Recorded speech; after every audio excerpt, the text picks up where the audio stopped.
Assalamualaikum warahmatullahi wabarakatuh. Bersyukur kepada Allah Subhanahu wa taala dengan lafaz hamdalah. Alhamdulillahirabbil alamin. Berselawat kita kepada Rasulullah sallallahu alaihi wasallam biqaulih Allahumma shalli ala sayyidina Muhammad wa ala ali sayyidina Muhammad. Assalamualaikum ya Rasulullah. Bapak Ibu jamaah salat fardu zuhur yang dimuliakan oleh Allah Subhanahu wa taala. Sebelum kita mulai ta'lim, mari kita bacakan Ummul Quran. Mudah-mudahan kita mendapatkan keberkahan. Ala hazin niyah wa likulli niyatin shalihah. Al-Fatihah.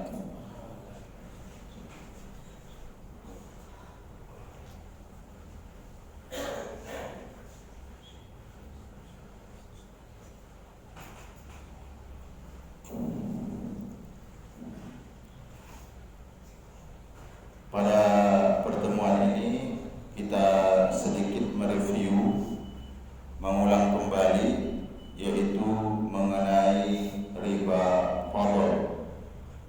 Riba fadl maksudnya menukar dua barang sejenis dengan tidak sama. Hal ini pernah terjadi di masa Rasulullah Sallallahu Alaihi Wasallam. Saat itu Bilal membawa korma ajwa. Jadi korma itu beraneka ragam jenisnya. Ada sukar, ada ajwa. Kalau yang paling mahal itu ajwa. Agak kecil dia, warnanya agak kehitam-hitaman. 1 kilonya itu biasanya 70 rial. 1 rialnya 4.000. Kalikanlah 70 kali 4.000, sekitar hampir 300. Nah, ada juga yang main pakai skop seperti itu. Nah, mudah-mudahan Allah berikan kesempatan untuk kita ziarah ke tanah suci. Amin ya rabbal alamin. Nah, Bilal membawa ini kepada Rasulullah. Rasul menanyakan, ini dari mana? Tadi saya transaksi jual beli melalui ini. Sebelumnya ini 2 sok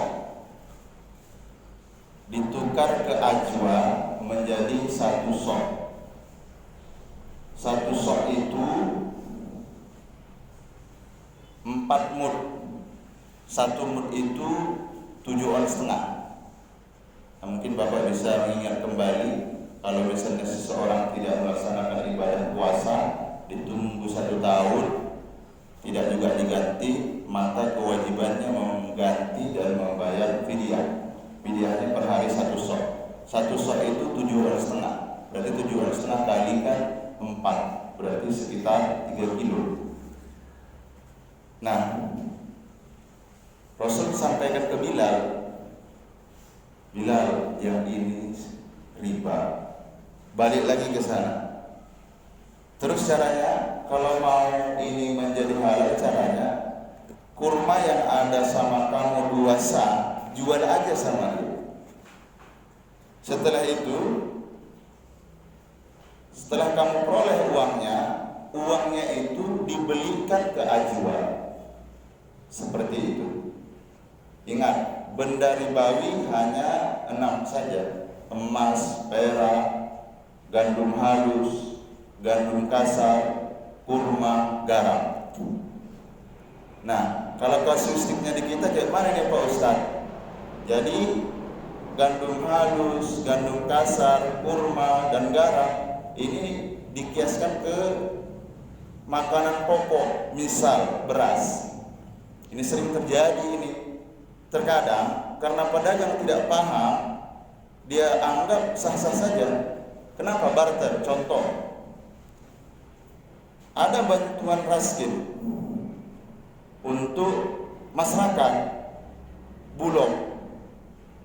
Bulog itu kualitasnya Masya Allah, per kilonya itu 2.000 begitu. Tapi sudah sampai ada jamurnya kadang seperti itu. Dapat dia 2 karung, misal 2 karungnya berarti 10 kilo. Dia datang pedagang, tukarlah sama apa? Topi koki misalnya. Yang ini riba. Kenapa? Karena menukar sesuatu nilainya tidak sama. Jadi untuk benda ribawi ada 3 syarat yang harus dipenuhi. Yang pertama, tunai. Tidak boleh ada jeda waktu sehari, 2 hari. Yang kedua, serah terima langsung. Yang ketiga yaitu sama kualitasnya, sama timbangannya. Ini sering terjadi di masyarakat kita. Ini diantisipasi. Kadang niat kita mau menolong tapi tidak membuahkan hasil. Sebaiknya ini kita jelaskan. Yang kedua yaitu riba kordi. Ini yang paling banyak terjadi di masyarakat kita. Hutang dengan syarat ada keuntungan bagi yang memberi hutang. Contoh, si A minjam uang ke si B, pakailah butuh banget nih. Berapa? 500.000. Tapi saya bayarnya bulan depan. Kalau bulan depan, ini yang 500.000 ini menjadi 550. Riba. Tapi kalau misalnya tempo waktunya itu menjadi 1 bulan depan berarti 2 bulan. Ditambah lagi, ini menjadi 600.000. Ini menjamur. Kenapa riba ini sangat dibenci? Pertama, hilangnya rasa kasihan terhadap seseorang. Gak ada lagi rasa ibanya sama orang itu. Yang kedua, rakus terhadap harta yang haram. Ketika saya waktu kuliah dulu, mudah-mudahan yang kalau saudara saya ini melihat, Allah ampunkan dosa-dosanya. Mohon maaf. Waktu itu terjadi di Jakarta Barat, Sunter. Dia pemain bank keliling itu, laki-laki, alumni pondok. Karena tidak bisa bayar, ini bahasanya bukan hanya itu, kehormatan pun diberikan. Dia nangis sama saya cerita. Jadi memang luar biasa. Kenapa Allah betul-betul melarang? Karena pri kemanusiaannya sudah hilang, rakusnya sudah hilang. Khusus di pasar, ini kalau kurang kuat iman bahaya ini.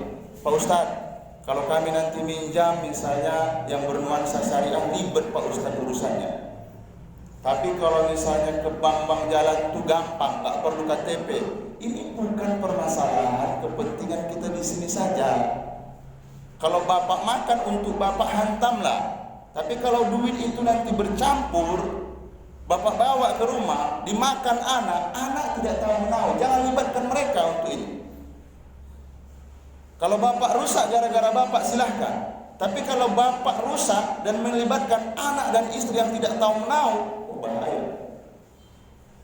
Setiap sesuatu yang tumbuh dari yang haram, setiap sesuatu yang bersumber dari yang haram, maka tempat yang paling pantas adalah neraka. Ingat, hitungannya mulai dari alam barzah, alam akhirat, 1 hari di akhirat itu sama dengan 1000 tahun. Sekarang kita 2021, untuk hitungan akhirat kita belum ada 3 hari. Jangan korbankan 63 tahun gara-gara kebutuhan yang terlalu dipaksakan. Mudah-mudahan bisa menjadi ibrah untuk kita semua. Kita tutup majelis yang mulia ini dengan ucapan hamdalah. Alhamdulillahirabbil alamin. Subhanakallahumma wa bihamdika asyhadu an la ilaha illa anta astaghfiruka wa atubu ilaik. Assalamualaikum warahmatullahi wabarakatuh.